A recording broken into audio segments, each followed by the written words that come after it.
Silahkan cek. Ada yang baca Al-Mulk, begitu dibaca teman-teman sekalian terinspirasi. Ketika baca, dia amati. Apakah kamu tidak perhatikan begitu Allah menahan burung terbang di udara? Ma yumsikuhunna illa rahman. Tidak ada yang menjaga burung kecuali Allah yang Maha Kasih. Kepak katup bisa terbang. Disimpulkan, berarti kalau saya membuat prototipe sayap seperti sayap burung, saya bisa terbang. Dibikin kemudian, Masya Allah. Lalu dia mulai kepak katup naik ke bukit yang kecil. Kepak katup naik, lompat, jatuh. Belum siap. Perbaiki. Sampai akhirnya, Allah, naik ke atas bukit yang paling besar. Sudah diuji coba, namanya Ibnu Firnas. Terbang, naik, begitu lompat, kepak katup terbang. Allahu Akbar. 20 meter. Lewat lagi sedikit, jatuh, meninggal. Meninggal. Kalau mau coba silahkan. Ya. Baik, tapi peninggalannya itu bukan meninggal biasa, tapi meninggalkan karya dari prototipe ini yang dikopi nanti oleh masa-masa setelahnya.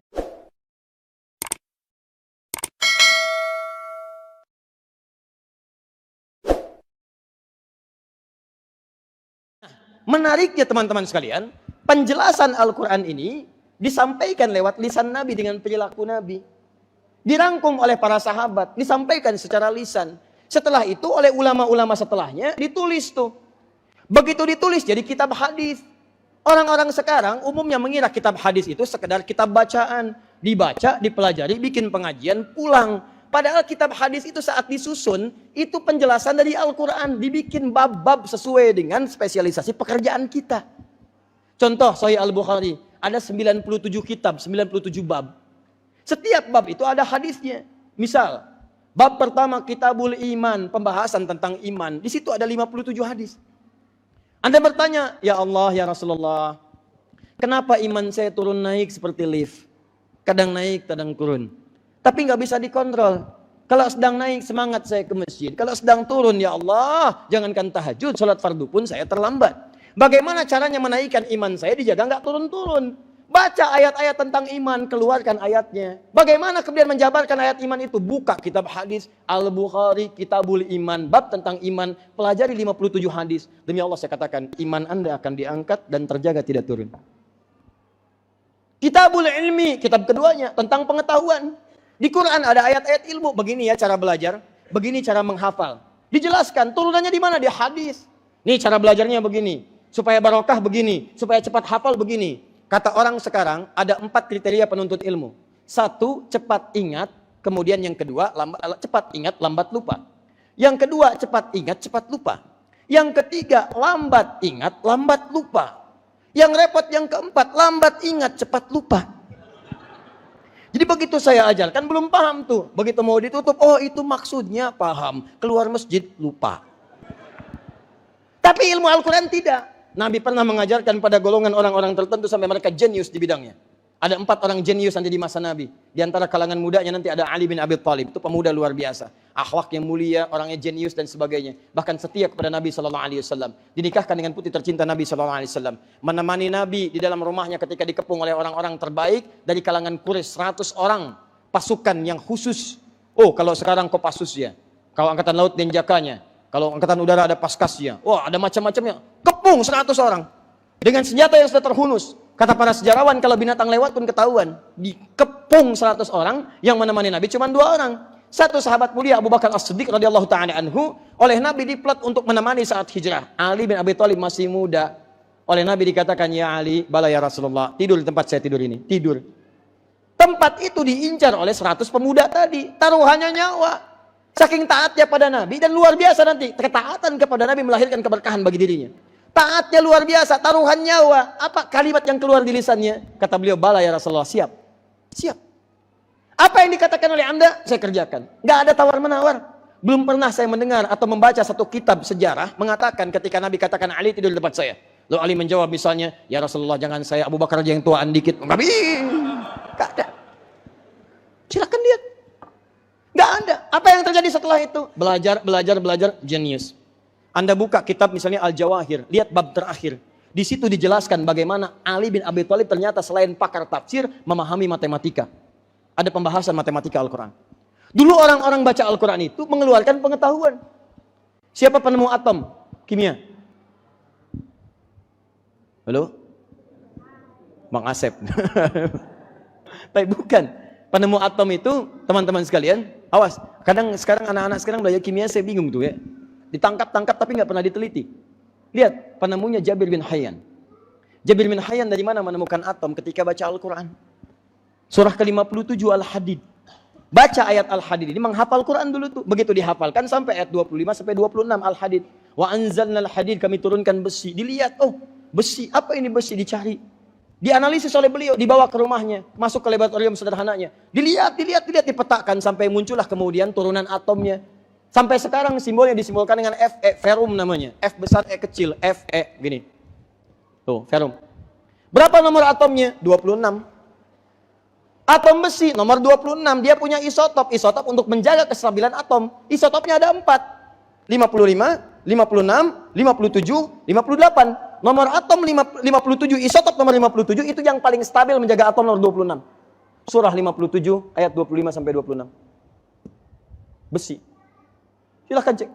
Ada yang baca Al-Mulk, begitu dibaca teman-teman sekalian terinspirasi. Oh, ketika baca dia amati. Apakah kamu tidak perhatikan begitu Allah menahan burung terbang di udara? Mayum sikuhunna illa rahman, tidak ada yang menjaga burung kecuali Allah yang Maha Kasih. Kepak katup bisa terbang. Disimpulkan, oh berarti kalau saya membuat prototipe sayap seperti sayap burung, saya bisa terbang. Dibikin kemudian, Masya Allah. Lalu dia mulai kepak katup, naik ke bukit yang kecil. Kepak katup naik, lompat, jatuh. Oh belum siap. Perbaiki.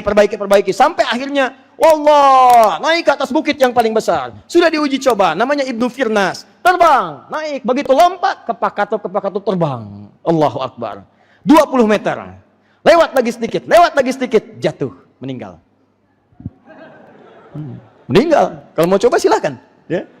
Baik, tapi peninggalannya itu bukan meninggal biasa, tapi meninggalkan karya dari prototipe ini yang dikopi nanti oleh masa-masa setelahnya. Jadilah datang kemudian Wright bersaudara, dilihat lagi, dikembangkan lagi dan sebagainya. Jadi pesawat seperti sekarang. Dulu orang baca Quran itu terlahir pengetahuan. Bahkan warisan jahiliyah dirubah jadi manfaat. Jahiliyah itu punya warisan banyak di antara warisannya. Misal, warisan syair ada di jahiliyah sampai sekarang masih ada. Warisan syair ini ada rumusnya, 16 rumus. Yang nemukannya siapa? Di antaranya Nabi Adhibyani. Dikembangkan jadi ilmu arud. Ada 16 rumus. Ada tawil, ada rajas, ada madid. Tawilun lahudunal bukhuri fadailu. Fa'ulun mafa'ilu. Kifa nabki min dzikr habibin wa manzili. Bisaktili wa bainad dakhuli fahaumali. Dulu orang jahiliyah, kalau hebat syairnya, ditulis dengan tinta emas, tempelkan di Ka'bah. Nanti kemudian diganti dengan kain kiswah. Madid, mufa'alatun fa'ilatun. Tala'al badru alaina min thaniyatil wada'i. Wajaba syukru alaina mada'alillahi da'i. Tulis, sampaikan, dendangkan. Jadi musik. Rajas, mustaqilun. Sautus safiril bulbuli. Hayyaja qalbit thamili. Al-ma'u wa zahrum ma'a zahri lahdhul muqali. Fa anta ya sayyidali wa sayyidi wa maulali. Fakam tayimmuni ghuzaylun uqayqali. Kataftuhu min wajdatin min fi'li hadar rajuli. Faqala la faqad qada muharriri. Wal walad wali ya waylali. Faqultu la tuwalwili fabayinul lu'lu ali. Qalat lahu hina kada in waradidul muqali. Kahatan kakailali tabtabuli. Tapi cuman begitu aja. Dipakainya buat apa? Buat berdendang, naik unta. Unta itu ada rumusnya. Unta itu sangat peka sekali. Makanya di Quran disebutkan afala yanzuruna ilal ibili kaifa khuliqat ibil. Kadang jamal, kadang naqah. Kenapa unta Nabi Saleh pakai naqah? Naqatallahi wa suqiyaha fakadzabuhu fa'aqaruha. Kenapa ketika isyarat orang-orang itu beriman, maaf yang tidak beriman, pengen kemudian masuk surga sampai muncul kalimat hatta yalijal jamalu fi sammil khiyat. Kenapa jamal? Kenapa ketika diminta menganalisis unta, ibil kalimatnya? Ada hikmahnya. Ada pesannya. Orang jahiliyah kalau naik unta sampai dengan sekarang, itu mereka punya rumus syair. Kalau pengen lambat pakai tawil. Tawilun lahudunal bukhuri fadailu. Fa'ulun mafa'ilu. 5 sampai 10 km per jam. Jalan ngelihat ke atas. Jalan lagi. Tapi kalau pengen cepat, pakai rajas. Mustaqilun. 30 sampai 60 km per jam. Lari. Tapi saat datang masa Islam, digali itu semua, dipindahkan dari yang sekadar dendangan, lagu-lagu, musik-musik, dipindahkan kepada ilmu pengetahuan. Rumus tadi berubah jadi pengetahuan. Jadinya apa? Ilmu. Ada ilmu untuk bahasa Arab namanya Alfiyah, 1002 bait, dikarang oleh Imam Malik. Rumus tadi yang tadinya musik dibawa kepada ilmu. Pakainya rojas, rumusnya rojas muzdawaj. Dipelajari sampai sekarang di pesantren. Kalamuna lafzun mufidun kastaqim. Wasmun wafi'lun thumma harfunil kalim. Wahiduhu kalimatun wal qawlu am. Wa kilmatun biha kalamun qad yu'am. Bil jarri wat tanwini wan nidawal. Wa mustadin lil ismi tamjizun hasal. Bita fa'alti atat wa ya if'alli. Wa nunik balan nafi'ul nanjali. Nahu dikuasai. Jadi ilmu. Ada alfiyah ilmu hadis as-Suyuti pakai rumus. Ada alfiyah di Qiraat Asyr pakai rumus. Rumusnya apa yang tadi? Jahiliyah selesai, datang Islam. Yang perangkat-perangkat jahiliyah diambil kemudian diarahkan kepada nilai-nilai pengetahuan. Ditinggalkan Qur'annya, sibuk dengan dunianya. Kemudian rahmatnya mulai hilang, luntur. Diambil peradaban kemudian oleh Barat. Lalai di Eropa, Spanyol lalai diambil. Di copy paste, dikembalikan lagi ke musik. Muncul lagi rumus musik dari situ. C, D, F, G, A, B, C, G, A, B, C, D, F, G, D, F, G, A, B, C, D, A, B, C, D, F, G, A, F, G, A, B, C, D, E, B, C, D, E, F, G, A, B, F, G, A, B, C, D, A, F, G, A, B, C, judi, reng. Tuh. Jadi gitar, jadi piano, jadi macam-macam. Ke situ lagi. Coba lihat. Gimana caranya tuh ketika baca Quran tuh jadi solusi. Ada semua. Nah sekarang pertanyaan saya, dari semua rahmat yang telah dititipkan kepada Nabi, yang terbesar Al-Quran. Ini rahmatnya, ini solusi. Jadi kalau Anda melihat Quran, itu solusi kita di situ. Semua masalah kita, di situ solusinya ada. Saya tanya pada Anda, maaf. Dari sekian interaksi kita dengan Al-Quran, berapa persen dari hidup kita yang pernah digunakan untuk memahami isi Al-Quran? Jangan-jangan selama ini, kita baca Al-Quran tapi kita tidak memahami isinya.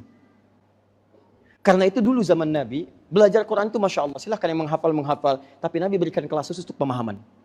Nih hei yang pengusaha, saya jelaskan ayat-ayat usaha, datang sini belajar. Pengusaha datang. Hei orang-orang yang akan belajar, datang sini, saya jelaskan ayat-ayat pelajaran. Abu Hurairah datang. Ya, yang lainnya datang. Salman datang, ini datang, itu datang, belajar, jelaskan. Jadi semua belajar ayat Quran sesuai dengan kebutuhan dan profesi masing-masing. Menghafal keseluruhan, tapi mendalami bagian yang ia dapatkan dalam proses kehidupannya. Itu caranya.